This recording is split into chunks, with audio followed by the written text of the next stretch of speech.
ട്രഷറിയിൽ പണമില്ല, 5 ലക്ഷത്തിന് മുകളിലുള്ള ബില്ലുകൾ മാറില്ല, ആനുകൂല്യങ്ങൾ മുടങ്ങും. നമസ്കാരം, കൊട്ടാരക്കര മീഡിയയിലേക്ക് സ്വാഗതം. ഓണം കഴിഞ്ഞതോടെ സാമ്പത്തിക പ്രതിസന്ധി അതിരൂക്ഷമായതിനാൽ ട്രഷറിയിൽ കടുത്ത നിയന്ത്രണം ഏർപ്പെടുത്തി സർക്കാർ. 5 ലക്ഷം രൂപയിൽ അധികമുള്ള ബില്ലുകൾ മാറി നൽകില്ല.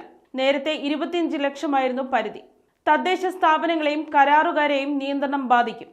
വിവിധ വകുപ്പുകളിലെ ആനുകൂല്യങ്ങളുടെ വിതരണത്തിലും കാലതാമസമുണ്ടാകും. ബില്ലുകൾ മാറുന്നതിന് 5 ലക്ഷം എന്ന പരിധി തദ്ദേശ സ്ഥാപനങ്ങൾക്ക് ബാധകമാണെന്ന് പ്രത്യേകം വ്യക്തമാക്കിയിട്ടുണ്ട്. സാമ്പത്തിക വർഷത്തിന്റെ രണ്ടാം പകുതിയിലാണ് തദ്ദേശ സ്ഥാപനങ്ങളുടെ പദ്ധതി പ്രവർത്തനങ്ങൾ തുടങ്ങാനാവുന്നത്.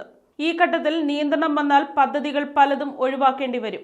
സർക്കാരിന് പണം നൽകാനാവാത്ത സാഹചര്യത്തിൽ കരാറുകളുടെ ബില്ലുകൾ ബാങ്ക് വഴി മാറാവുന്ന ബിൽ ഡിസ്കൗണ്ടിംഗ് സംവിധാനത്തിലും ആദ്യമായി നിയന്ത്രണം ഏർപ്പെടുത്തി.